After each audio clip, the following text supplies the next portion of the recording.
dengan judul lagu Kudaki Gunung yang Tinggi.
Adik-adik, sebelum kita memulai ibadah sekolah minggu kita, mari kita berdoa.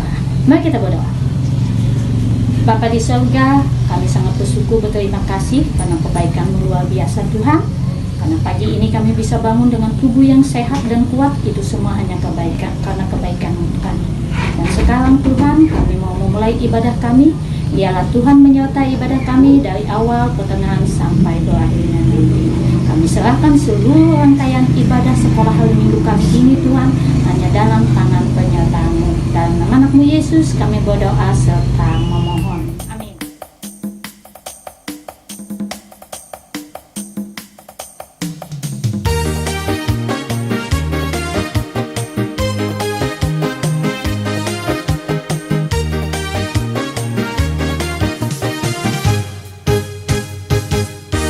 Macam-macam kita hadir di sini, tetapi kita satu. Di dalam Tuhan tidak ada yang putih, tidak ada yang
Apakah kamu pernah mendengar cerita tentang surga?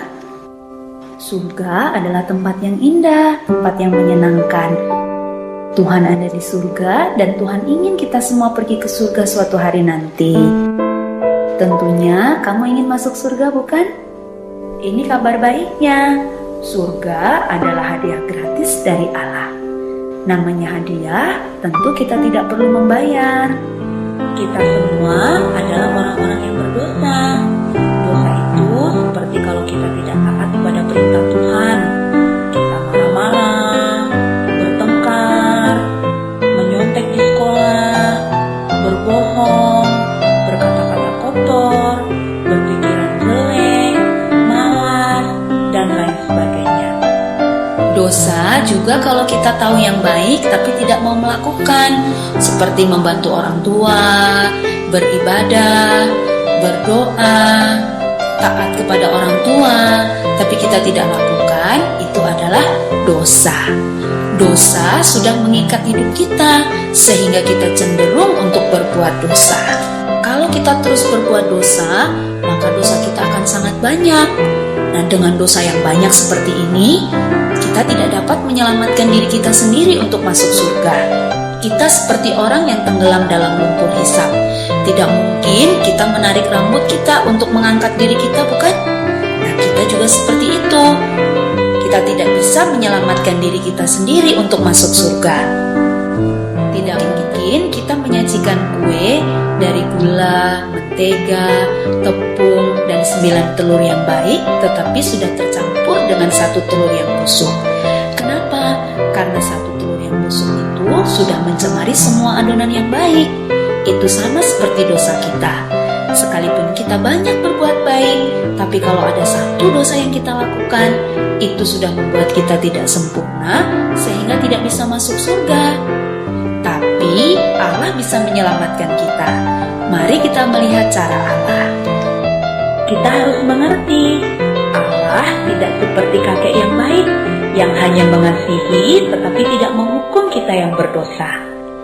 Allah juga bukan seperti polisi yang adil, yang hanya menghukum dan tidak mengasihi kita yang berdosa. Yang benar, Allah kita adalah kasih sekaligus adil. Allah yang kasih, Dia tidak ingin menghukum kita sekalipun dosa kita banyak. Tapi Allah yang adil harus menghukum kita sekalipun dosa kita hanya 1. Nah, inilah hukuman orang yang berdosa, yaitu disiksa selama-lamanya di dalam neraka. Apakah kamu melihat ada masalah di sini? Tadi Allah kasih tidak ingin menghukum, tapi Allah yang adil harus menghukum. Bagaimana kasih dan keadilan Allah ini bisa bertemu? Ada sebuah cerita yang akan menolong kita untuk mengerti bagaimana kasih dan keadilan Allah bertemu. Ada seorang pemimpin yang sangat bijaksana yang bernama Syamila. Dia mau membebaskan rakyat dari pemerintahan yang kejam. Tiba-tiba suatu kali prajuritnya datang melapor bahwa ada yang mencuri bahan makanan mereka. Syamila menjadi marah, lalu dia memerintahkan bahwa siapapun yang mencuri dan tertangkap akan dihukum 50 kali cambukan di muka umum. Ternyata ada yang mencuri dan pencurinya tertangkap. Tapi yang mengejutkan Jenderal Syamila, yang mencuri ternyata adalah ibunya sendiri. Syamila bingung apa yang harus dia lakukan, karena tentu dia sangat sayang kepada ibunya. Tetapi sebagai pemimpin, dia harus menjalankan keadilan, yaitu menghukum orang yang sudah melakukan kesalahan. Tetapi karena Syamila adalah pemimpin yang sangat bijaksana, dia melakukan sesuatu yang mengejutkan semua orang. Dia membuka jubahnya, lalu dia memakaikan kepada ibunya. Dan dia dicambuk sebanyak 50 kali cambukan sebagai ganti ibunya. Dengan cara inilah Syamila menunjukkan kasih kepada ibunya, tapi sekaligus dia menunjukkan keadilan kepada semua pengikutnya. Demikian juga Allah mempertemukan kasih dan keadilannya melalui pengorbanan Yesus. Yesus mati di kayu salib untuk menggantikan hukuman dosa kita. sebelum dia mati, dia berkata sudah selesai. Artinya semua dosa kita sudah diampuni satu kali untuk selama-lamanya. Kemudian Yesus dikuburkan, tapi karena dia Allah, dia bangkit pada hari yang ketiga, lalu dia naik ke surga. Dan Yesus menawarkan surga sebagai hadiah gratis. Surga hanya dapat kita terima dengan iman. Iman itu seperti kunci untuk membuka pintu surga. Sekalipun ada banyak kunci, tapi hanya satu yang bisa membuka pintu surga. Itu adalah iman yang menyelamatkan, dan kunci-kunci yang lainnya adalah iman yang tidak menyelamatkan. Iman yang tidak menyelamatkan itu kalau kita hanya memiliki iman di mulut saja. Artinya kita percaya sekalipun kita tidak mengerti, atau hanya sekedar ikut-ikutan, seperti ikut beribadah, ikut berdoa, ikut membaca firman Tuhan, ikut memuji Tuhan, dan lain sebagainya. Tapi kita tidak mengerti, hanya sekedar ikut-ikutan saja. Coba lihat, hatinya masih kosong, tidak ada Tuhan Yesus. Ini adalah iman yang tidak menyelamatkan. Atau kita hanya tahu tentang Tuhan Yesus di kepala saja. Maksudnya, kita sudah tahu tentang Yesus, bahkan bisa menjawab semua pertanyaan-pertanyaan tentang Yesus, karena kita tahu dan bisa menghafal cerita tentang Tuhan Yesus. Kita tahu dia adalah Raja, dia Juru Selamat, dia disalibkan di Bukit Golgota, dia bangkit dari kubur, dan lain sebagainya. Kita bisa menghafal semua cerita itu, tapi kalau hanya di kepala, kita tidak sungguh-sungguh percaya dalam hati, itu adalah iman yang tidak menyelamatkan. Atau kita hanya mempercayai Tuhan Yesus untuk dapat hal-hal sementara, seperti misalnya untuk mendapatkan mainan, untuk mendapatkan sepatu, untuk mendapatkan makanan yang enak, atau bahkan sering kita berdoa meminta Tuhan Yesus memberikan kita tubuh yang sehat atau kepintaran. Itu semua memang baik, tetapi itu hanya sementara selama kita hidup di dunia ini. Jadi, kalau kita mempercayai Tuhan Yesus hanya untuk dapat hal-hal sementara, itu bukanlah iman yang menyelamatkan. Iman yang menyelamatkan adalah percaya dengan segenap hati kepada Yesus saja sebagai Tuhan dan Juru Selamat yang sudah mengampuni semua dosa kita untuk masuk surga. Jadi, kalau kamu sudah mengerti, apakah kamu mau menerima hadiah gratis yaitu surga? Ini caranya. Kamu percaya kepada Yesus yang sudah mengampuni semua dosamu dan membawamu masuk ke surga, bukan karena kamu berbuat baik. Dan kamu mau menerima Yesus sebagai Tuhan dan Juru Selamat dalam hati, bukan hanya di mulut atau di kepala saja. Kamu juga harus bertobat, artinya meninggalkan semua dosa dan taat kepada Yesus saja. Kalau ini yang kamu inginkan, kamu bisa berdoa bersama-sama. Mari kita berdoa bersama untuk menerima Yesus. Tuhan Yesus, saya mengaku orang berdosa dan tidak layak masuk surga. Saya percaya Yesus mati di kayu salib untuk menghapus dosa-dosa saya. Ampunilah saya, masuklah dalam hati saya, menjadi Tuhan dan Juru Selamat saya. Amin. Inilah janji Yesus pada kita yang percaya. Yohanes 6 ayat 47 berkata, sesungguhnya barang siapa percaya, ia mempunyai hidup yang kekal. Artinya, Tuhan Yesus berjanji, dia pasti menepati janjinya. Kita yang sudah percaya kepada Tuhan Yesus, pasti masuk surga. Sekarang, karena kita sudah percaya kepada Tuhan Yesus, kita menjadi anak-anak Allah. Dan tangan Tuhan Yesus memegang tangan kita.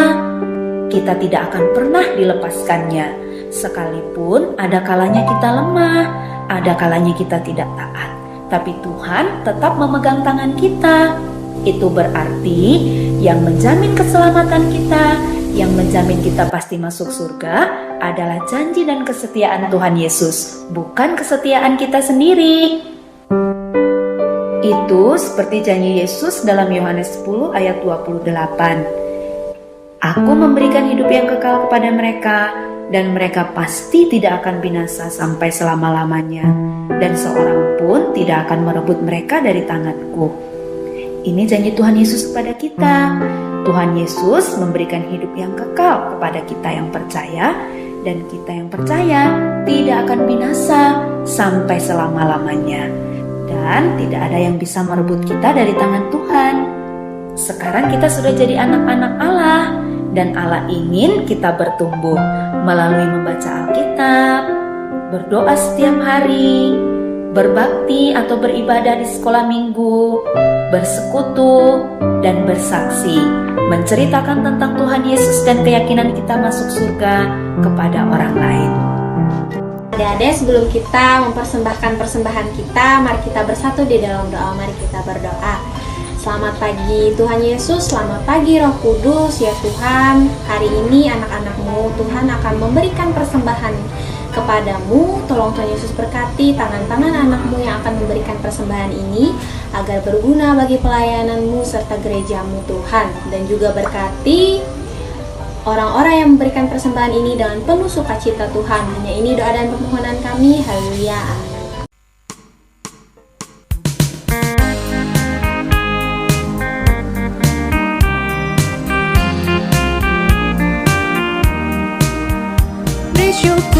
Beri syukur, berilah syukur, beri syukur. Susah ataupun senang, beri syukur. Panjatkan doamu, segenap hatimu, kasihnya Yesus jadi milikmu. Beri syukur, berilah syukur, beri syukur. Susah ataupun senang, beri syukur. Panjatkan doamu, segenap hatimu, kasihnya Yesus jadi milikmu. Ya, sekarang tiba saatnya kita untuk mengakhiri ibadah kita. Sebelum kita pulang, mari kita berdoa. Mari kita berdoa, adik-adik. Bapa di surga, terima kasih atas penyertaan-Mu di dalam ibadah kami hari ini. Ibadah kami bisa berjalan lancar, itu semua hanya karena kebaikan serta penyertaan-Mu Tuhan. Dan Tuhan, biarlah nyanyian, doa, dan firman Tuhan yang kami dengar itu bisa menjadi sumber berkat bagi kami semua. Sekarang anak-anak-Mu ini mau pulang ke rumah kami masing-masing. Biarlah Tuhan menyertai kami, berkati alat yang kami pakai, baik kami yang jalan kaki, naik sepeda maupun sepeda motor. Tuhan berkati semua, supaya kami bisa pulang ke rumah kami, bertemu keluarga kami Tuhan. Kami menyerahkan seluruh kehidupan kami, orang-orang yang kami kasihi dalam tangan penyertaan-Mu. Dalam nama anak-Mu Yesus kami berdoa serta memohon.